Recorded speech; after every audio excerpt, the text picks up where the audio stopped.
Halo semuanya, pertama-tama perkenalkan nama saya Fitbal dan Nawangku dan rekan saya bernama Siska. Kami dari Prodi Ilmu Kelautan. Nah, di video kali ini kami akan menjelaskan materi tentang struktur komunitas plankton, pengertian komposisi, dan analisis. Baik, langsung saja saya mulai. Pengantar pentingnya plankton dalam ekosistem akuatik. Memahami organisme mikro yang vital bagi kehidupan akuatik dari definisi hingga peran ekologisnya. Definisi plankton yang pertama, dia ini adalah organisme yang hidupnya itu melayang dan hanyut di air, tidak mampu bergerak aktif melawan arus, berasal dari plankton atau mengembara dalam bahasa Yunani, mencakup ukuran mikroskopis hingga mikroskopis.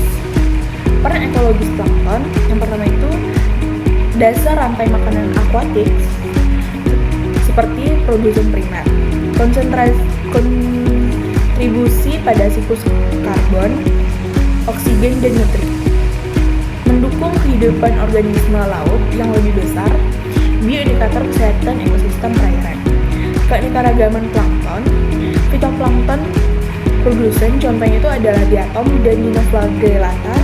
Untuk zooplankton sebagai konsumen contohnya itu adalah cephalopoda atau larva ikan. Beragam bentuk dan ukuran penting bagi biodiversitas. Apa itu struktur komunitas plankton? Konsep dasar komunitas biologi, sekumpulan populasi dari dua jenis berbeda atau lebih yang menempati wilayah geografis yang sama pada waktu yang sama dan saling berinteraksi. Dalam kompleks dari individu dan populasi melibatkan hubungan timbal balik antar komponennya. Dipahami melalui sinekologi, mengkaji distribusi, struktur, kelimpahan, demografi, dan interaksi. Ciri-ciri struktur komunitas plankton, komposisi dan keanekaragaman spesies, jenis dan jumlah plankton, dominansi, spesies atau kelompok yang melimpah, kepadatan, jumlah total individu per unit volume, bentuk hidup, peran ekologis, fitoplankton, produsen, dan zooplankton konsumen. Struktur trofik, hubungan makanan dalam komunitas, pengaruh lingkungan, kualitas air mempengaruhi struktur. Pengertian struktur komunitas plankton, dimensi vertikal. Stratifikasi plankton di kolom air. Plankton mendiami zona pelagik di samudera, laut, dan badan air tawar. Distribusi vertikal mereka sangat dipengaruhi oleh stratifikasi air, di mana badan air terbagi menjadi lapisan-lapisan yang berbeda. Faktor penentu distribusi vertikal, faktor fisik dan kimia, suhu, salinitas, nutrisi mempengaruhi kelimpahan dan sebaran vertikal plankton. Penetrasi cahaya matahari menentukan amplitudo distribusi vertikal harian zooplankton untuk makan dan menghindari predator. Kualitas air dan siklus biogeokimia secara langsung mempengaruhi pola distribusi vertikal, mencerminkan kondisi ekosistem. Angin juga mendukung pergerakan dan kehadiran plankton di kolom air, membantu penyebaran dan konsentrasi. Distribusi vertikal harian plankton adalah mekanisme seleksi habitat dan reaksi terhadap interaksi spesies, menunjukkan kualitas air dan siklus biogeokimia.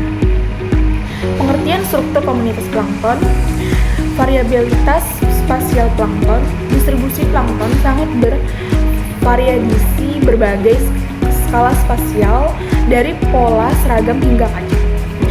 Dapat diamati pada skala meter dengan teknologi baru dipengaruhi dan oleh faktor lingkungan yang dinamis. Pola agregasi plankton. Plankton sering membentuk kelompok atau kawanan horizontal dari gumpalan kecil hingga blooming yang luas. Agregasi ini didorong oleh kebutuhan biologis dan proses fisik. Faktor distribusi horizontal, seperti arus laut atau transportasi fisik. Dan yang kedua itu ada nutrien, seperti ketersediaan pangan. Yang ketiga itu ada lingkungan fisik, seperti salinitas, suhu, dan cahaya. Yang terakhir itu ada interaksi biologis, seperti predasi dan kompetisi. Analisis komposisi plankton, identifikasi dan klasifikasi. Metode pengambilan sampel yang pertama itu dengan cara ditimbang menggunakan ember dan dengan cara ditarik menggunakan plankton net. Sampel dapat diambil secara acak, seringkali bulanan, misal bulan Juli Desember 2022 di beberapa lokasi spesifik. Teknik identifikasi spesies, identifikasi dan pencacahan plankton dilakukan menggunakan alat seperti Satellite Earth Counting Cell atau SRC. Itu menggunakan mikroskopik dan formalin. Klasifikasi utama plankton. Plankton adalah jasad-jasad plankton yang melayang di dalam air dan tidak mampu bergerak melawan arus. Fitoplankton produsen utama contohnya itu adalah Cyanobacteria dan zooplankton itu seperti termasuk konsumen contohnya itu adalah Protista. Analisis komposisi fitoplankton keanekaragaman fungsional. Kelompok fitoplankton utama mikroorganisme autotrof, produsen utama perairan seperti diatom, Dinoflagellata, dan Chlorophylla atau gagam hijau. Indikator kualitas air, komposisi fitoplankton mencerminkan kesehatan ekosistem perairan. Peran fungsional, vital sebagai produsen primal, dasar rantai makanan, dan penyumbang oksigen global. Analisis komposisi plankton, jantung rantai makanan akuatik. Mikroorganisme kunci yang menjembatani produsen primar fitoplankton dengan tingkat trofik lebih tinggi. Memediasi aliran energi vital dalam ekosistem akuatik. Kelompok utama zooplankton yang pertama itu adalah Copepoda, yang kedua itu ada Rotifera, yang ketiga itu ada Cladocera, dan yang keempat itu ada Protozoa, dan terakhir itu ada Coleoptera. Strategi makan dan prediksi menunjukkan pilihan makan selektif dan adaptasi fisiologis, bisa oportunistik atau sangat selektif dalam memilih mangsa. Tingkat trofik lebih tinggi mentransfer energi dari fitoplankton ke konsumen sekunder dan tersier seperti ikan, burung laut, dan mamalia laut. Zooplankton memediasi arus, energi, dan aliran bahan organik esensial untuk dinamika ekosistem akuatik. Parameter kuantitatif dalam analisis komposisi. Yang pertama itu ada kepadatan individu, mengukur jumlah organisme plankton per unit volume air, penting untuk menilai kesehatan ekosistem dan dinamika populasi. Metode perhitungan itu menggunakan circuit travel dan Hentley counter. Bioindikator, perubahan kepadatan mencerminkan kondisi lingkungan. Biomasa plankton. Yang kedua itu biomasa plankton. Total massa hidup plankton dalam volume air tertentu merupakan dasar rantai makanan akuatik dan indikator produktivitas. Fito seperti eutrof dan fotosintesis, zoo itu adalah konsumen. Reservoir biomasa terbesar di samudra, dasar rantai makanan, estimasi via volume sel, kandungan karbon dan nitrogen. Yang ketiga itu ada frekuensi kehadiran. Seberapa sering suatu spesies plankton ditemukan dalam sampel atau lokasi pengamatan menunjukkan distribusi dan pola keberadaan, menggambarkan konsistensi penemuan spesies dalam suatu wilayah studi, penting untuk analisis ekologis. Metode kuantifikasi plankton. Yang pertama itu ada perhitungan mikroskopis, metode langsung menggunakan sandwich rector dan hematometer. Keduanya untuk plankton mikroskopik dengan perbesaran 40-100 kali. Padatan plankton dibuang dari beberapa bidang pandang. Yang kedua itu ada spektrofotometri atau klorofil A, menganalisis konsentrasi klorofil A setelah dekstrasi dari sampel air. Pengukuran absorbansi menggunakan spektrofotometer untuk kuantifikasi biomasa fitoplankton. Penggunaan alat otomatis, metode modern untuk analisis plankton yang lebih cepat dan efisien, bertujuan mengurangi bias manual dan meningkatkan output data secara signifikan. Selanjutnya, analisis struktur komunitas keanekaragaman spesies. Konsep keanekaragaman, pengukuran yang memadukan jumlah spesies dan penyebaran jumlah individu dalam suatu komunitas, termasuk kelimpahan dan penyebaran individu. Dalam ekosistem akuatik, keanekaragaman plankton menjadi indikator penting kondisi perairan. Nah, plankton biota akuatik yang melayang pasif. Keberadaannya sangat sensitif terhadap perubahan lingkungan. Terus indeks keanekaragaman. Indeks Shannon-Weiners dan Simpson digunakan untuk mengukur keragaman dan dominasi spesies. Nah, nilai indeks keragaman mengindikasikan stabilitas komunitas seperti rendah, sedang, dan tinggi. Faktor yang mempengaruhi. Nah, faktor yang mempengaruhi ini ada kondisi lingkungan abiotik seperti suhu, pH, dan salinitas, terus kualitas air, polusi nutrien, terus kelimpahan predator dan kompetitor, terus yang terakhir arus dan kedalaman perairan. Lanjut, analisis struktur komunitas, kelimpahan dan dominasi. Yang pertama, kelimpahan relatif spesies. Kelimpahan relatif adalah proporsi jumlah individu suatu spesies terhadap total individu dalam komunitas, mencerminkan distribusi populasi.